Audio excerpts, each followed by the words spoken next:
Come on, please.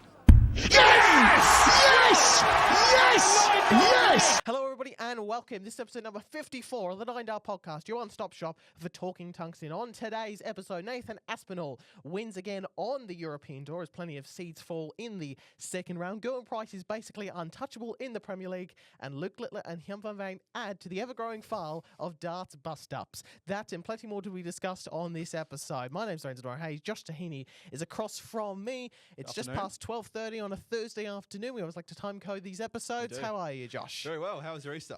Easter was good. I didn't go particularly anywhere. Just stayed here, spent some time with some family. It would have been much better if Geelong were able to get over the line against the Hawks on the Monday. And Carlton as well, but nevertheless, great game. Well done to the Hawks. They were probably the deserving winners. As great as a draw would have been. I thought it was going to be a draw with a minute left, and then it was bouncing around in front of the goal square with 20 seconds left. Now there's no hope. They just basically need to knock it through. Was nice to get away. Went down to the peninsula, encountered a flat tire. Luke, thanks so much. But yeah, we're going down sort of Dramana way to a market, and then just flat tire on the way. Thanks to the potholes. Government, do your work. Come on now. Well, it's good fun. Well, before we get into guys. the first actual proper segment of the show, Yes. I need to do a very special announcement, I guess, off the top. Yes, It's go not for an it. announcement, celebratory thing, I guess. Today is the 9th of April.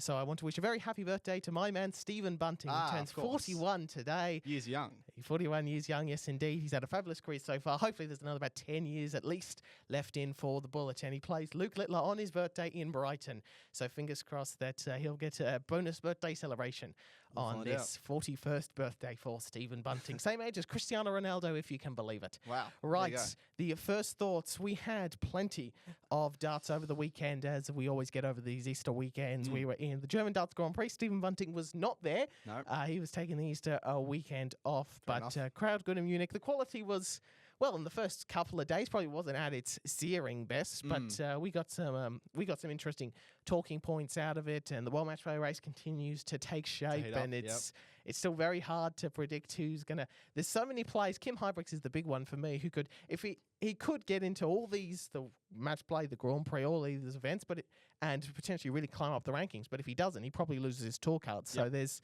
so much pressure on these early European tours. How do you find the weekend in darts overall, Josh? Yeah, well, the German Grand Prix was good. It was good. There was a few things here and there that were tasty as always, but the quality was solid enough, I'd say. It was pretty good. There was some really good stuff, but overall, it's pretty solid. We also had the Premier League We had the Premier League. We were in Manchester for Manchester. For night 9, we've been to Berlin the week before. An interesting night, some talking points, and some players who played really well and lost. Some players who played really well and dominated their way through games. And the table is looking interesting. And it's a rare time in this Premier League where a Josh Rock fan and a Stephen Bunting fan can come on semi-happy with the results from a Premier League night. It hasn't been like that really well if you count back with Bunting, go back to last year as well. So the fact that they both got some wins and some points on the board was great. Great for the content of the Premier League and keeping this competition close and competitive all the way through, but just also great for our mood and their performance levels, I guess. So plenty happening, but we'll start with the European Tour and then we'll go to the Premier League. So we'll start with the more recent event. A couple of 170s here, or sports all-rounder, always putting together some great stuff.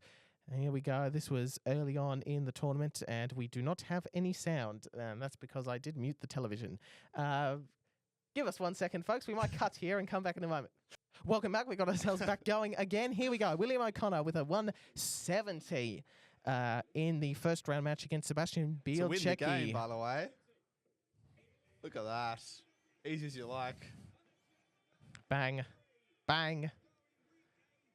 Easy. Bang. And a couple of 170s for Kevin Doets over the tournament. Oh, there was a Gerwyn Price drop. And here's the funny thing, he didn't need to go for it. It didn't count? Yes, beautiful. Look at the big fish from there, that's great. Oh, partner, okay, that makes sense. I was like, who's that? There you go. So here we go. Oh, wait, no, I went too far. I read 241. 241. That's. I don't know why I read 341 there. That's right. All right, here we go. So Kevin Doets again with the. This was his second round match. He played James Wade. 260s a ball. Bang. James Waite's probably seen a few of those in his time. Reactions. He's seen lots of. He's seen lots of those types of finishes over his time. I know we said get to the Premier League later, but Gerwyn Price did hit a 170 himself, so we should throw this in while we were here. This was against Stephen, I think. Here we go. Yeah, it was. He left 26, and he thought he was coming back, and he wasn't.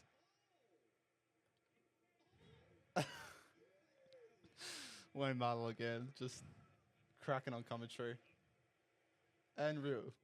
Yeah, well done. Something I was just speaking to people the other day about the famous, I'm sure you've seen it, the Wayne Martel interview from 2005 after he'd lost at the, I think at the tournament was the Masters of Darts, and he'd lost. He had to do an interview. It was sort of an obligation sort of thing, and he swears his way all through it because he didn't think it was live. He clearly wasn't told. No. And then I think it was a German reporter who's now gone on to do plenty of things in football media, was like, no, Wayne said, these are the questions you should be asking when we're live.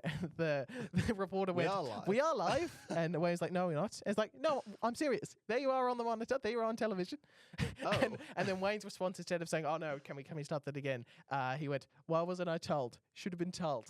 You always got to make sure, you always got to let people know that they're live on television. Yeah. You treat every mic like it's live. Because anything can pop out these days. Of course. But moving away from Wayne Martel, we'll go back to the European Tour. Yes. Nathan Aspinall winning the German Darts Grand Prix. Yep. These were their results. 99.5 average against Riccardo Pietreczku, who won with like a 79 average in his first round match, I noticed. Martin Schindler was a 6-2 winner. Andrew Gilding made a quarterfinal on the European Tour. Come on, Goldfinger, we need you back at the match play. He's outside at the moment, but we need to get him back in. Absolutely. We need to get the great man back in because he went so close to Luke Littler in that quarterfinal last year. And he was, unlike a few players that... scoreline? I think it was like... That was 16-14. Yeah, and I knew it was like he needed one leg to get back to level and force a tiebreak, and then Littler, I think, hit at 11 darts. So he went 1-8. I think he went like 140, 180, 180, 41 or something like that. Unbeatable stuff. So actually, would that work? Yeah, no, that would work out too. That's 501.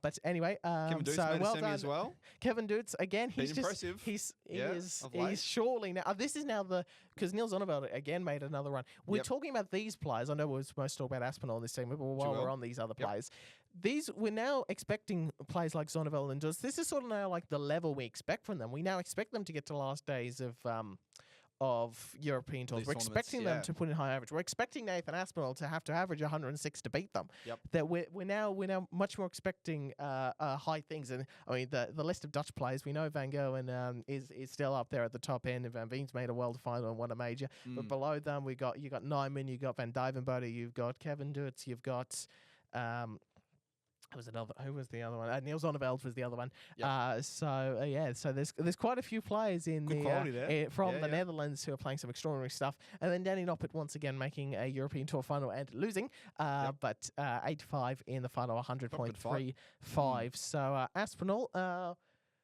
he was left out of the Premier League. He might have been. Yes. He wasn't too far away from it. I think it was between Noppert and Bunting in the end for that 8th spot, and they went with the guy who was a bit more successful over the course of the year in terms of titles. Some chats about Wade as well. He's sort of that third name, I suppose. Yeah, but these sort of players are around, and I know I kind of said this as perhaps. I didn't realise I would be taking this seriously, but now I am. I'm now saying if you want to get into my Premier League wild cards, you've got to win a European Tour and make a major final. Yep. So now Nathan Aspinall is Premier League eligible in my mind. I'm not saying if we're getting to the end of this year's Premier League before we even think, I want to get to the World Championship before we start thinking about next year's Premier League. Long way to go before that. A long way to go before that. But in my mind, he's eligible. Yep. And, a very solid performance out. He seems to be enjoying himself. The action seems to be pretty good at the moment. Pretty fluent. There was just a few patchy things, perhaps at times towards the back end of the year. Still made the final at the Play Championship finals. Yep. So he still wasn't too far away, perhaps with an extended Premier League, with a few more players in the Premier League with a different format he might have been in. But that's true. He's still around there and he's still competitive, but he certainly was. He was a little bit the flight situation which we talked about a few weeks ago is still hampering him and other English players. So he wasn't happy with that, but he should be pretty happy with his performance. And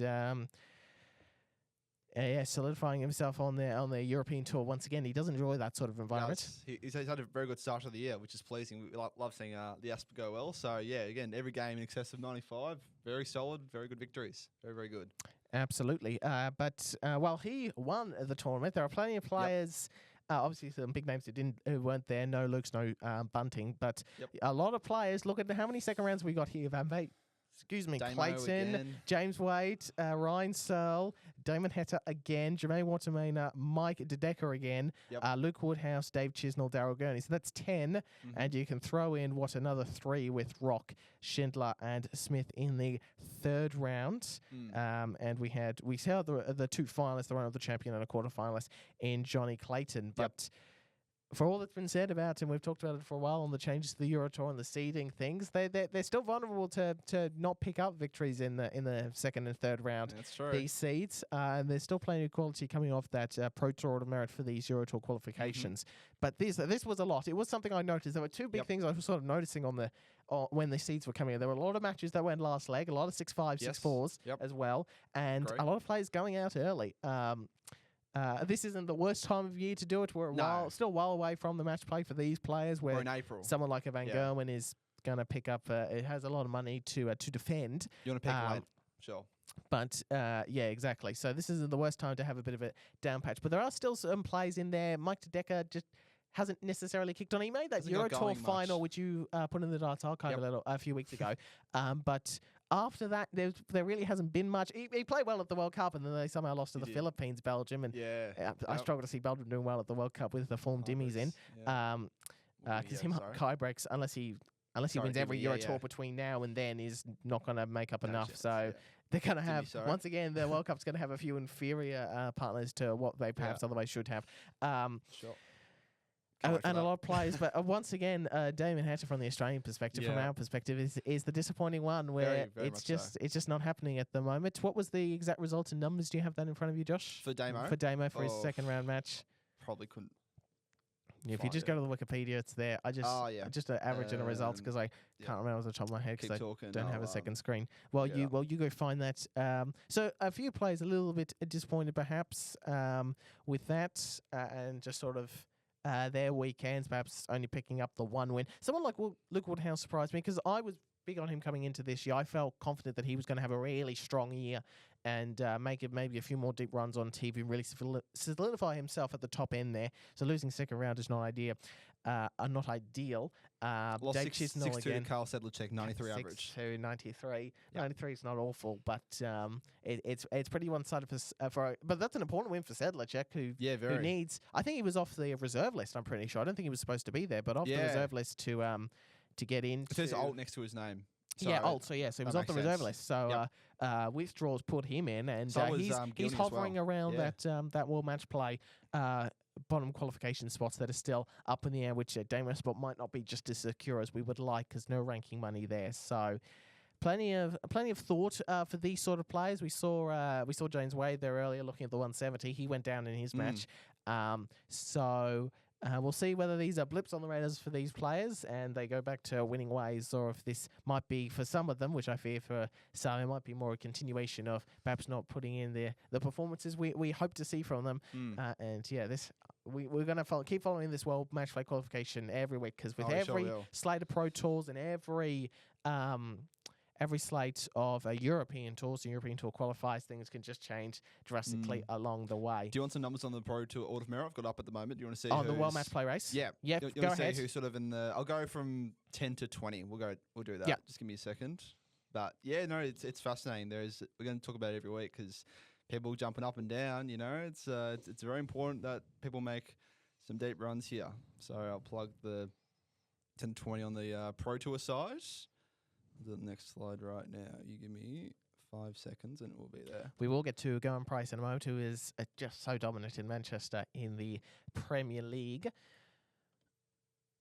I mean, it's there on the thumbnail and the title. This is very enthralling content here at the 9 Duff Podcast as Josh tries to get those numbers off them. Hang on. It'll be... Go back one go slide. Back. Yeah. Oh, there we go. Oh, you were putting it in. I thought you were just going to read them out. No. So it's Germany, Doets, Doets, Bielczewski, Heta, Menzies, Sedlacek, and you can see those plays. Dave Chisnell somehow not far away. Kim Huybrechts is in there. There's Andrew Gilding after a good run, and Alan Suter's also not too far away as well. So a few runs on the floor, and but a lot of those players might not necessarily be in Euro Tour. So those Euro Tour qualifiers are especially important just to give them the opportunity to get a few more money on their Pro Tour ranking in the race for Blackpool. So that's where things stand in that regard. Let's go we probably delayed this a little bit. Let's go to Manchester yes, it is all important for the Premier League darts, and Gerwyn Price was absolutely superb. No one looked like getting close. 104, 112, 105 averages across the way. 6-2 wins across the board against Luke Humphries averaging 101, a certain Stephen Bunting averaging 106, and Kevin Veen 92. Yeah, Bunting did not do much wrong apart from miss maybe a dart at double 13 at one point. Yeah, that was like it's not much there, but yeah, there's a few talking points I want to take out of this Premier League night. We'll start with Price, though. Exceptional. Just when he's in that mood, he's unbeatable. And it still amazes me. Like, he hasn't won a big major for like 4 years or something now, maybe even more, because he's just playing so fabulous at the moment. But I do feel like he does kind of need someone else to beat Littler, because when he plays Littler, he plays really well, and then he has the double to win the match, and he doesn't hit it. Yeah. Surely at some point this year we get it might be at the World Cup with Johnny, it might be at a match play or Grand Prix. Surely we see Gerwyn Price pick up a big trophy this year. It just feels like something that's going to happen. 100%. He is overdue, Josh. He's well overdue. Beyond due. Yeah, 100%. No, he looks untouchable. Those groupings in those 60s, they were unbelievable. He was able to find the treble, the big 140s, the big 180s at crucial times as well. So. Even though, look, it was 6-2, 6-2, 6-2. That's actually a pretty crazy start. Didn't know that. But again, at those times where they were threatening a break of throw, he was able just to keep them at bay. So that was very impressive. Absolutely. Other talking points out of this, Stephen Bunting. I was about the only human in the universe who thought Stephen Bunting would win against Michael van Gerwen. Yeah, you did. And he won, and he was better, even though there's a 9-point difference in average in van Gerwen's favour. Yep. That was because Stephen Bunting went 5-0 up and then didn't really need to do much for the rest of the match, and it got a little bit nervy just for a little bit. He was okay. He was always going to be okay from 5-0 up. Van Gerwen again just too much off the ball, and. He was able to fight back. I think it was a pair of 11s or something like that, maybe a pair of 12s that helped him get to that 104 average. But Stephen Bunting was definitely the better player in that match and did so early. Well done, Stephen. So he gets another couple of points. So. On the table, Littler remains on 21. We'll get to that match in a moment. Gerwyn Price is up to 19, level with Clayton, and Van Gerwen's 13. Van Veen is 12, so he's only 1 point back. Another point back to Humphries, and 9 for Bunting. Rock still on 4. I feel like Bunting probably needs to beat Littler this week after he hasn't been in the last couple of weeks. He probably needs to get them here just to stay in touch. Otherwise, he could be in trouble. Even if it's just the 2 points, or maybe he gets another one. He doesn't necessarily go on to win the night for mine, but I feel like this is an important match on his birthday to get a couple more points. Maybe get Littler win. Maybe the crowd's not going to be necessarily in his favour this week, or at least in the public imagination. It's going to be great. Seeing Bunting's took in a hammering from some areas of darts in the last few months, but now this week it feels like the majority will want him to win for reasons we'll get to later. Interesting. Yeah, well, if he gets the 2, Humphries plays Clayton this week. If he loses to that, then... Yeah, those next 3 spots again very congested below the top 4. Does it feel like we're now 4 fighting over 1? Because Johnny is perhaps he's sort of sputtered a little bit. Yeah, he doesn't need to do much to get in, but he's still been very good. That's something. Here is Josh Rock picking up another win. He's beaten Clayton twice in a row. 101 average, 6-4 win. Looks good. I imagine you're very happy with that result. This was the stuff that we want to see. Clayton averaged 107 and still lost. That showed how good Rock was. He was very good on his doubles. We've been talking about how for the duration of the campaign, he's had a woeful doubling percentage, but look, 54%, that's what you want. 150 checkout, that's the stuff we want to see. That's the stuff I want to see from him especially. So, yeah, may have just shushed a few haters there in that game. I don't know. But I didn't expect to have 2 games him winning against Clayton, the calibre of him, but to his credit. And hasn't quite gone on with it in a night, though. Just those quarterfinal wins at the moment. That's true. Maybe he goes on a little bit of a run. So what do we think of Johnny? Is he still? He's probably still okay, but I'm just not so sure because it's not the fact that he's lost a few weeks in a row now. It's that he's lost. There's been a couple in a row against the guy who everyone else is, including himself at one point, was winning quite comfortably against. Yes. But I mean. They're both on, both Price and Clayton are on 19 now, and Price is ahead there on leg difference. So you really should be saying, if you're saying you're confident about Price being the Premier League, normally you should be saying the same for Clayton, but there's the trend line there, and the trend line's much nicer in Gerwyn's favour at this particular point. So I'm not sure. It's not going to be enough on its own 19. He's still a full nightly win ahead of Van Gerwen and heaps of leg difference as well. So it still feels okay, but I don't know. The last few weeks, it's just been. I mean, he's still averaged 107, so he's playing well still. But still playing well. He does need to get victories here. And if he drops this next one, then maybe we can officially hit the panic button or the mini panic button. I guess he won't be panicking. Clayton. He plays Humphreys this week. He plays Humphreys this week. First quarter final. It's a fascinating. That's a fascinating match. Interesting clash. They're all interesting matches this week, I think. But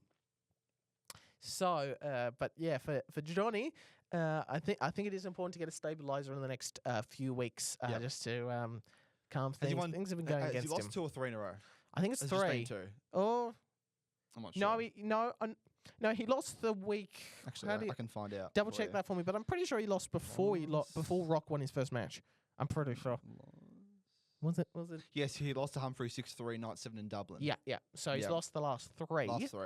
I mean, again, in that game in Dublin, he averaged 95. So he's not playing bad by any means. No. He just, the opponents have been better. Humphreys averaged 103 that contest. So and we know about the Rock matches. So yes, he's been a bit of a flop the last few weeks. Maybe we just need to see a little bit else. I think he'll bounce back in the next fortnight.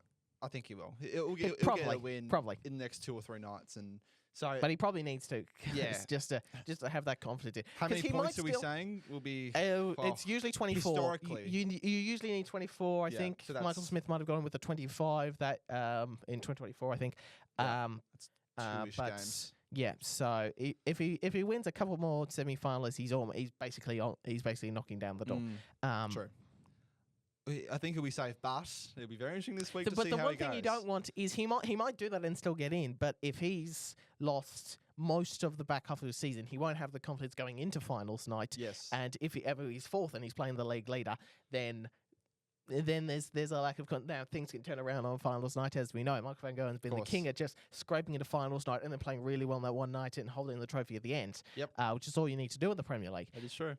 So but confidence levels wouldn't if Clayton isn't having a strong second half of the season, then the confidence levels and our confidence levels wouldn't be strong that he could beat potentially the top 2 players, which he might have to play on finals night. Exactly right. Shall we get to this match? Oh, let's get to it.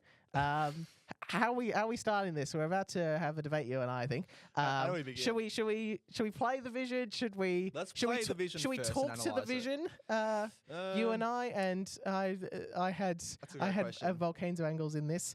Where is this YouTube video? It's coming up in a moment. How should we go about it? Shall we? There are so many ways you can go about it. There are so many different angles here. So let's just watch. Actually, let's start with this. Okay. There was nothing. There was no sense that this was going to happen in this match beforehand. Correct? No. There was nothing in here. It was just a normal darts match. Yep. The quality was pretty good. Yep. It was. They were just throwing normal. Both were 96 plus. Yep. Yeah, they were playing well. Very solid. It was close. Littler was ahead more early. Van Veen's got it back to a last leg. So you're thinking just a fantastic darts match between the 2 most recent world finalists. Yes. So there's no indication that things are about to get a little spicy in here. So I feel like that's an important context. Yes. 180 hit by Littler. He's very happy with himself, as he should be, because you Very can't true. score more than that 180, unless you're playing on the quadro board, of course. Yes. 240.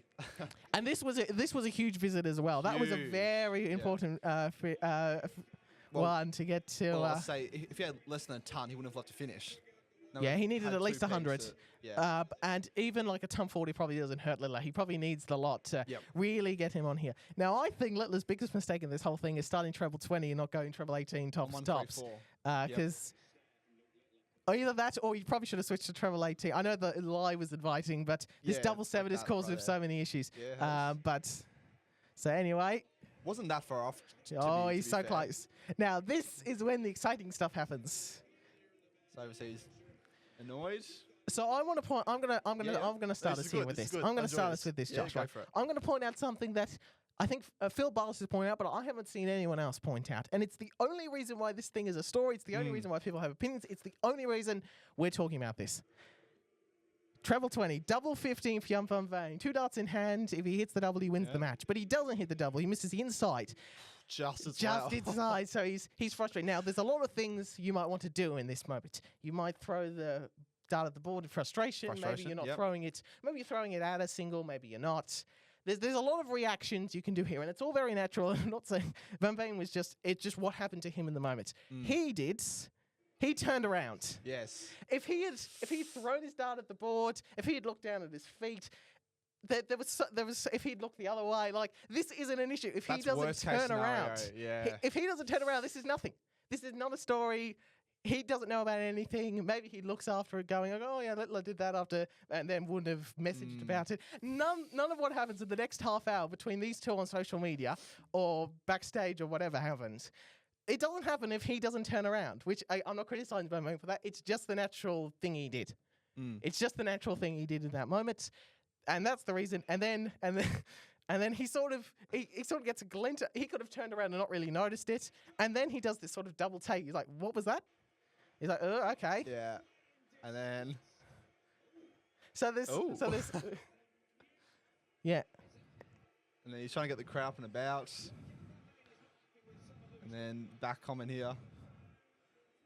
And it's just a bloody double 7 again that causes him so many issues. Doesn't choose to split. I would have thought maybe 2 double 6, but nah, go straight at it again. He's better at double 6 though, because now he blocks. He goes to the right end of the bed, but he just missed inside. That was the. If he wasn't going to move, that was the area he was aiming for. This is a really interesting bit here. There's the crybaby type emoji. Mind you, this would have been interesting if he was allowed to come back for that 14. He did it, and then the match ends, and they shake hands, and Van Veen's confused. Like, I don't know what's going on. And Littler walks off after losing, and Van Veen ends up making. He made the final the night, did he not? If you play, I think there's here we go. Vision of him talking to himself, frustration. He's not happy that he lost. No.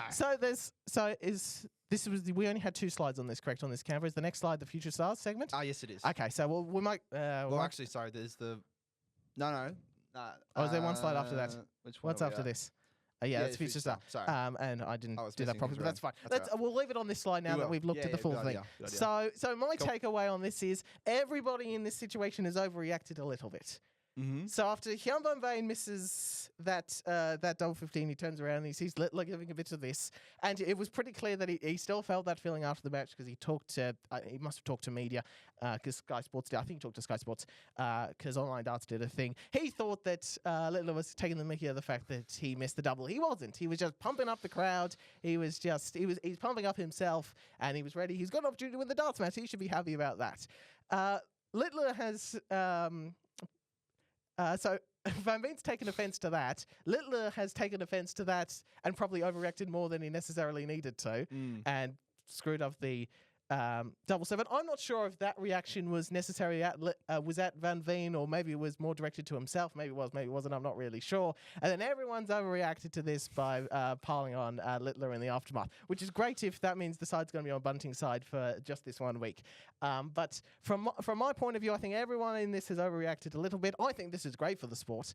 I think this is absolutely fantastic because this is a storyline. This went all over social media. Oh, it did. I didn't really have a look at this. It was Good Friday, and Fridays are days where I try and keep off social media, especially on that day. So I was like, I didn't really look at the immediate reaction from everybody. I did see Luke Littler's stories, but only because they were screenshotted after the fact, and not I didn't see them myself because again I was staying on. I tend to stay off the phone at least one day a week, Josh, and it tends to be a Friday. For good reason. So I just need the break. So that was my takeaway from this. Overreaction from Van Veen for thinking Littler was doing something he wasn't. Overreaction from Littler for taking offence to Van Veen doing that. Overreaction from the fans thinking that this was out of order from Littler. I thought this was great and excellent, and I have an idea for something Littler should do the next time they play each other, but I'll give you thoughts. You think it wasn't out of order from Littler? Not really. I swear he's done it in the past though. That's the thing. Like it's. Or not reacted well to To a loss. What's the Yeah. What's the classic? What was the quote from Michael Schumacher? Show me a good loser, and I'll show you a loser. Like you've got these guys don't like losing. He isn't a good loser.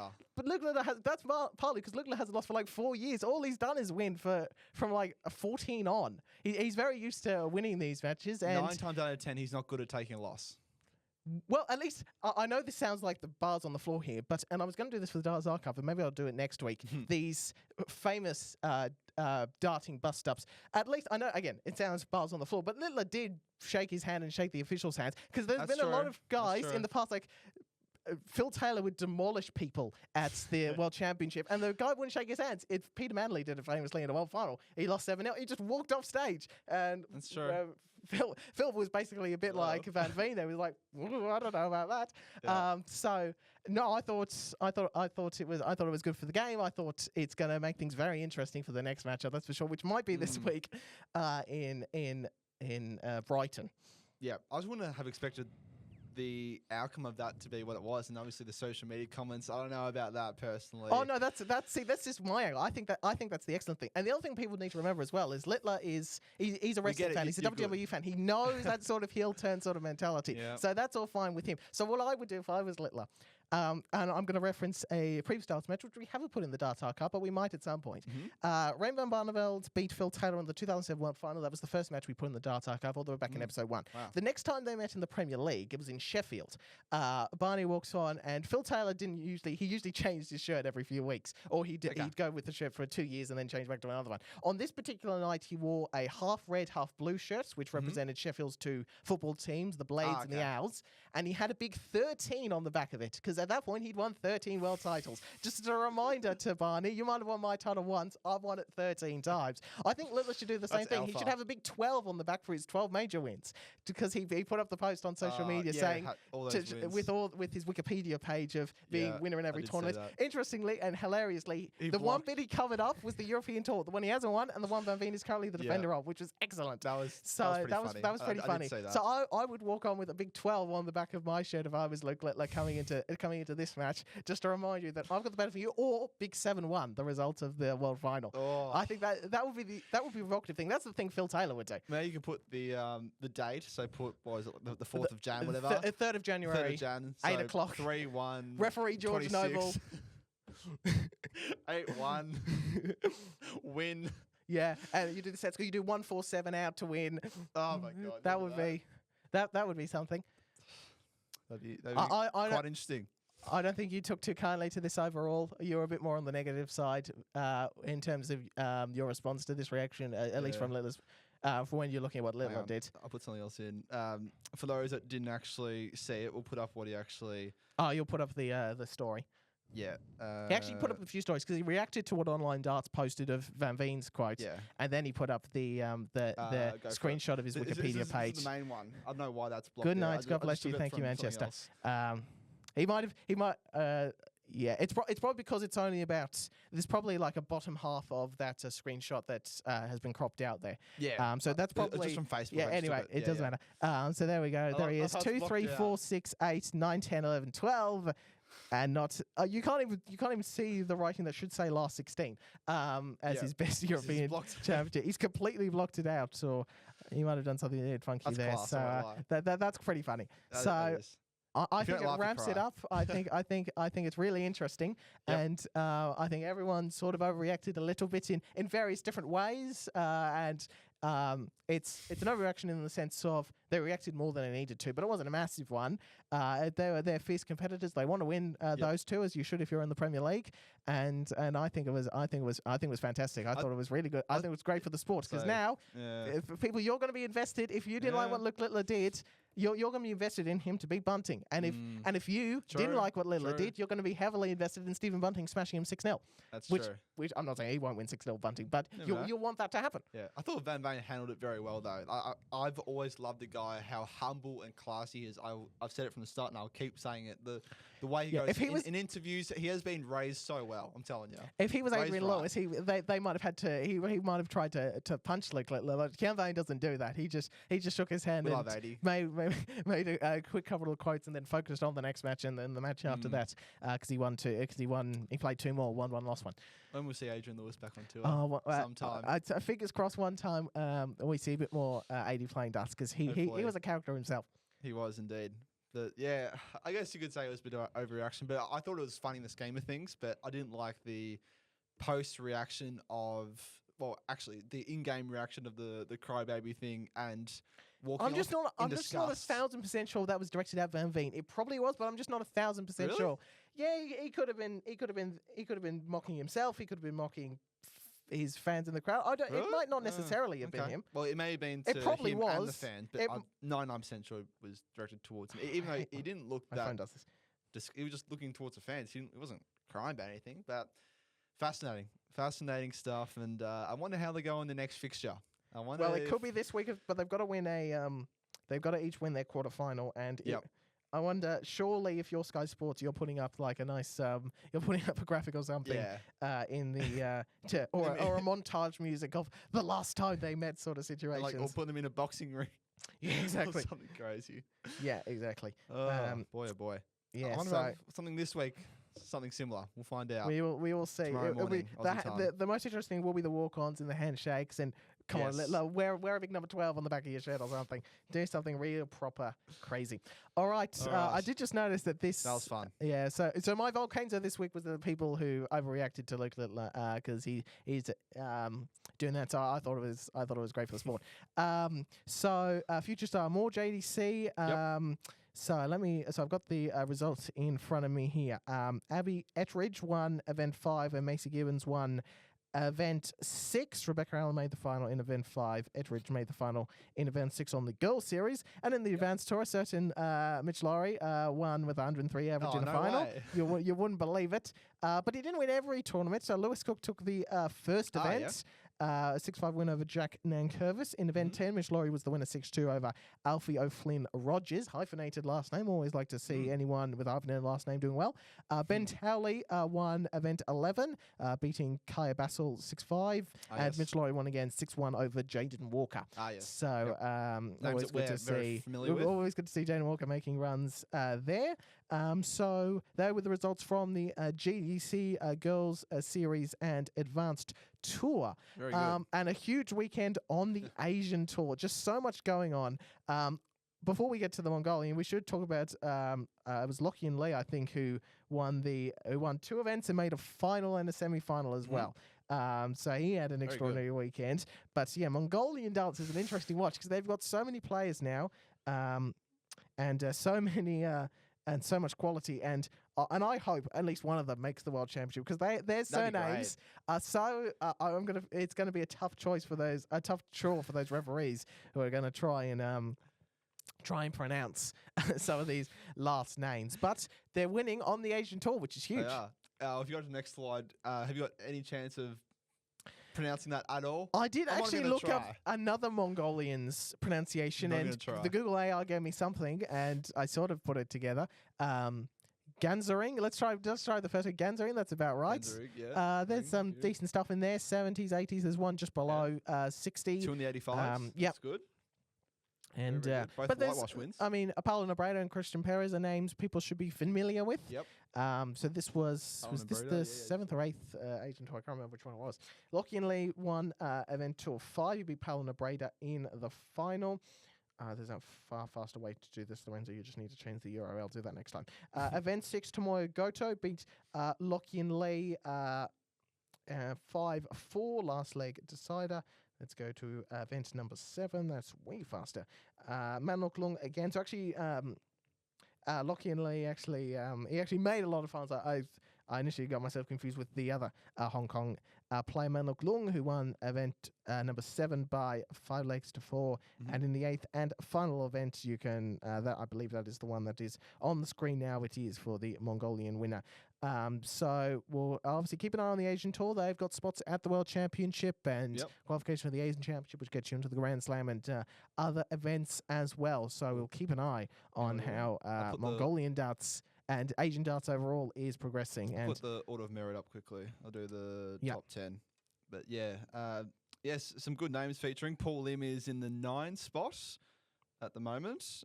I will chuck that in. So yeah, some very interesting names there, and some good results. Obviously, Mon Lok Leung was very, very good. If you go to next slide, there is the order of merit, hopefully. There you go. So that's the top 10 as it stands. Yeah, so that's the current order of merit. The Race to the World Championship is a different one because it will just include this year's events. So Paul Lim's currently 9th on the order of merit, but in the Race to the World Championship, I believe he's 24th. Yep. So some complete work to do there for Limmy. There's Sakai and Leung and Toiler and Azamoto.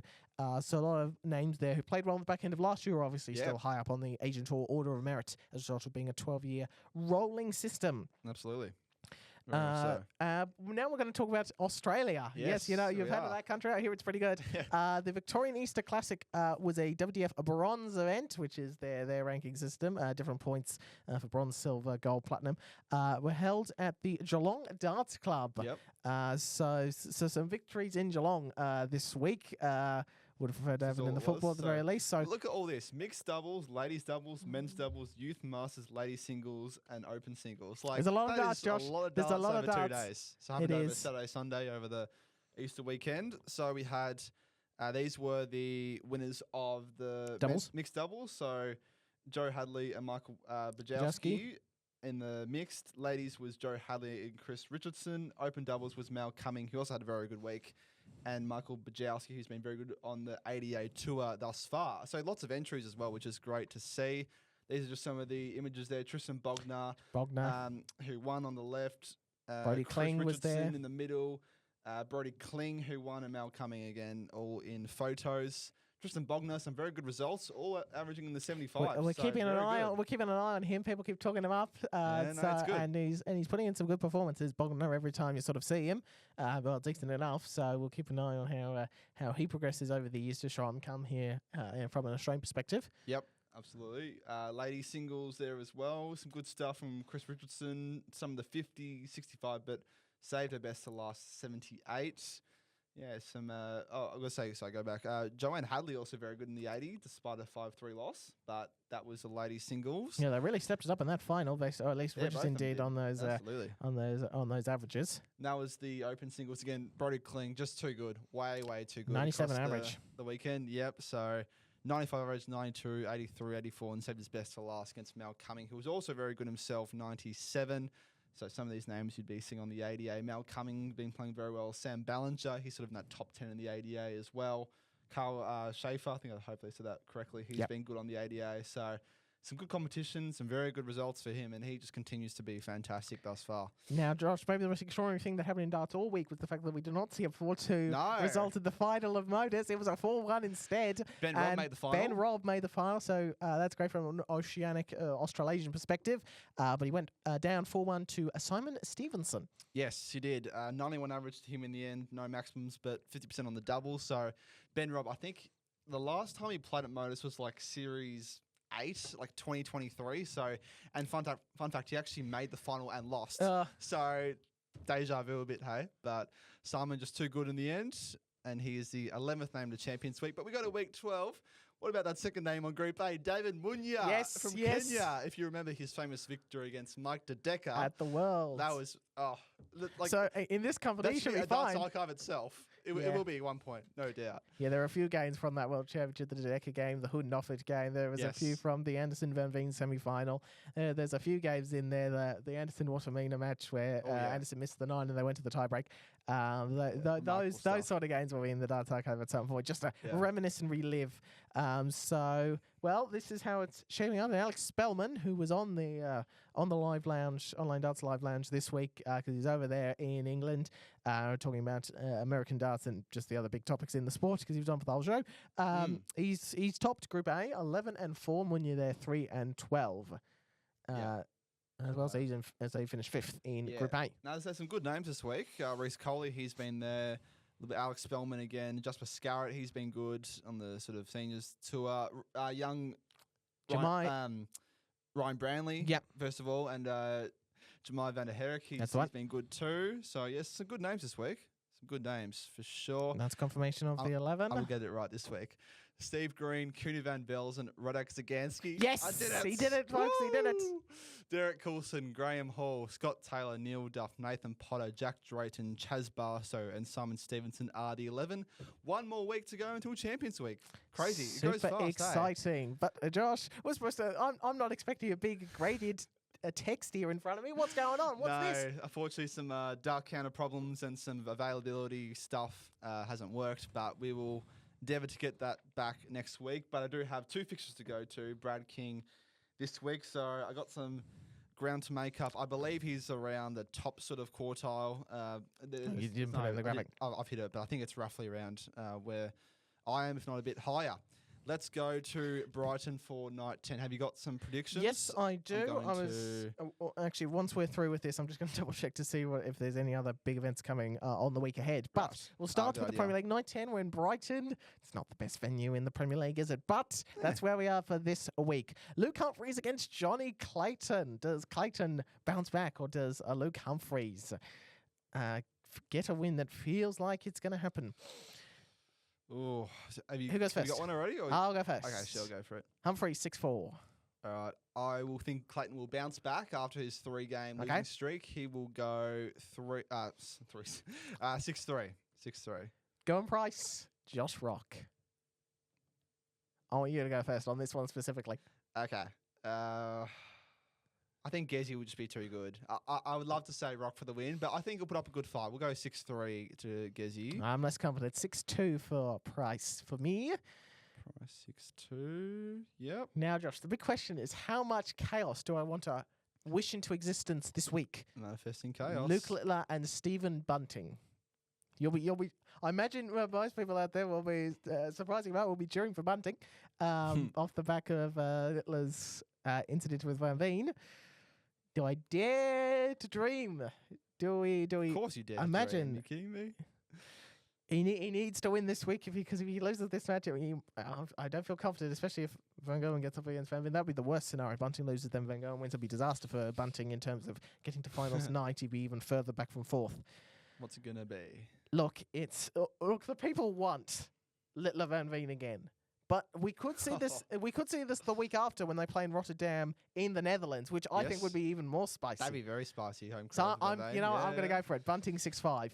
I'm going to be daring.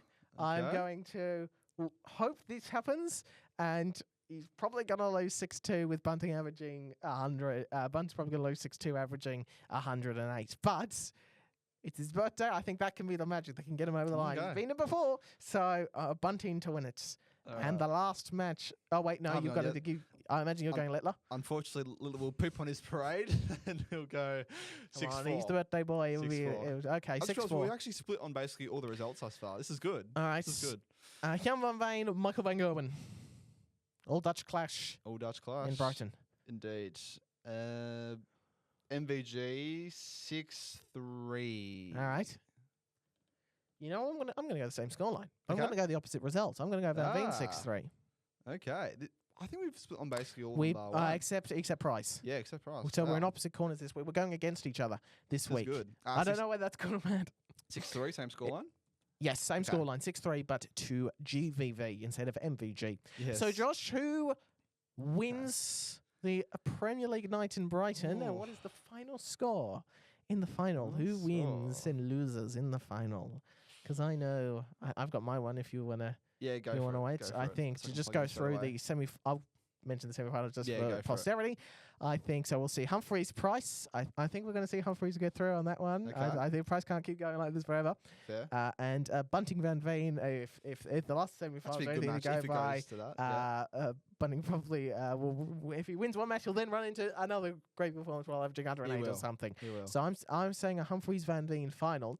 And given Gian has become maybe the only person, maybe him and Bo Graves, to get better after suffering with dartitis, he might become the first dart player to get better after having kidney stones. Gian van Veen to win in Brighton 6-4 over cool hand Luke Humphreys. It'll be his first one. But if that's the final, it'll be a first nightly win either way. So that's what I'm trying to... I could see it going either way. 6-4 to Van Veen over Humphreys in Brighton.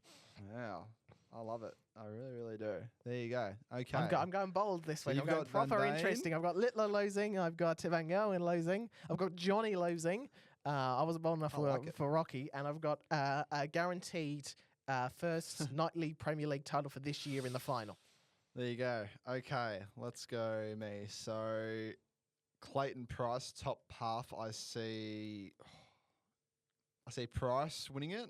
Bottom half, Van Gerwyn, Littler, who comes on top? Van Gerwyn. So, Price versus Van Gerwyn. Price will go back to back. Okay. He'll go back to back, and he will do it. I said Littler would go back to back last week, and then he didn't even win his first match. Do it, so and it'll be a 6-3 victory over. I'm just looking for other week ahead fixtures. The PC China tour is there. There's a few JDC things across England and Scotland. But I didn't think there was a Euro tour this week, but is there? Yes, there are Pro Tours on the Monday the 13th and Tuesday the 14th coming up, and the all-important Euro Tour qualifier for events, Euro Tour events 7 and 8. So we'll keep an eye on Leek and Bo and players who are close to that World Match Play but aren't in the aren't guaranteed in there. Oh, in 9 days' time, we get the all-important PDC World Cup India qualifier, so that's exciting. Spicy. And the cross-border challenge. Didn't last year it was like some 40 averages in that That was the World Championship qualifier. Oh, well. Who knows? It might be the same. It might be a similar thing there. And be. the CDC cross-border challenge, that's in 8 days' time. We'll talk about that next week. So that's that. Last week, Adrian Lewis did get over the line against Yellow Class and knock him out of the Premier League. It was an 8-6. It was a bit of a hashy performance. He was not at his best, Adrian Lewis, but Yellow Classen, you could tell, was really struggling. Would have been brave of Classen to get a point, but he wasn't able to. Now, Josh has jumped up and down, and he's sworn to me that this is not a repeat after the last few weeks. Now, I will know immediately, because that's just how my brain works, if this is a repeat or not. What have you done, Josh? Phil Taylor versus MVG 2013. Haven't done it? Have we done it? I don't think so. Yes. I don't think so. I've can't triple checked, checked. but I feel like we should have. And I can, I see what you've done. Triple checked, and you can say it after. Anyway, we should. I think we're all going well. You know what? We should have done this earlier. We should have done this match earlier. Yeah. A bit of a hard one to dig, but I got it, and it's a very, very good match. First of 10 legs in the 2013 Premier League Darts final. Another classic encounter. MVG and Taylor have had so many classic matches in the past. They just ran into each other constantly in the back end there, and this was Taylor at the sort of swan song of his career, and Van Gerwyn just about going into his peak, particularly at this point, 2013. Yeah. So Taylor took an Taylor early had lead. beaten Van Gerwyn at the World Championship at the start of the year, that year as well. So Van Gerwyn's trying to prove himself. Yeah, so Taylor took an early lead.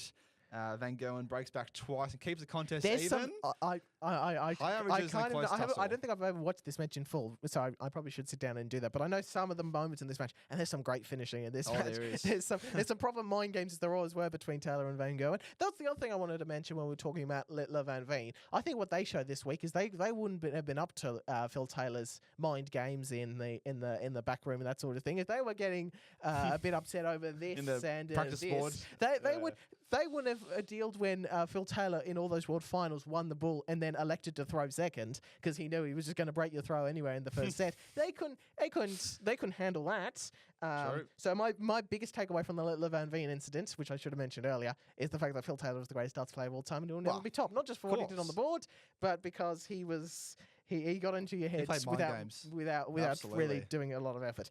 16-time world champion, obviously. But does he pick up another Premier League title? We'll find out during the week, and we'll talk about it next week. Or we might shuffle around some of the order of some of our segments. We might start. We should start. We'll do the top of the show. We might do first thoughts first, but then we might do Darts Archive just to break things up and to go into that match a little bit more detail. We're on Spotify and YouTube, of course. The audio only will be made available shortly after upload. Follow us, that's Extra Time Media and the 9 Dub Podcast on the relevant platforms, and you can follow us individually as well if you feel that way inclined. Alrighty, well done, Josh. Another big show. Great show. Much to talk about. Next week is 55. We've done a lot of these. We're closing up on treble 20 and 60. Nuts. That feels like that should be a celebration. Celebrate too. That feels like a moment we should celebrate. There we go. I got there. Yes. Right. Very good. Pro Tours, obviously, Premier League night in Brighton. Last week at the MODUS before Champions Week for Series 13. They've done a lot of those. They have. And we'll be back to dissect it all this week. Seriously, we'll see how many incidents we have this week to dissect from the world of darts. Who knows? Haven't seen a 9 yet since Belfast. Hopefully we can get one soon. Hopefully. Imagine seeing that hits a $9 to beat Lok Leung on his birthday. That would be something special. Wow. You know, Manifesting chaos. We're hoping for great. I've really tried this week to go proper bold with my selections. Both of us have really split, surprisingly, but it's good. It's good. So we'll see. So either one of us will be bang on, or neither of us will be close. So come back next week to hear our reactions to all of that. Discuss it all. This has been the $9 podcast, and my battery's run out as we finish. That's brilliant. On that, as in on the right as I said, right as I did the final thing. Sorry, and then it came up with the battery's running low. Brilliant finish. Thanks for listening.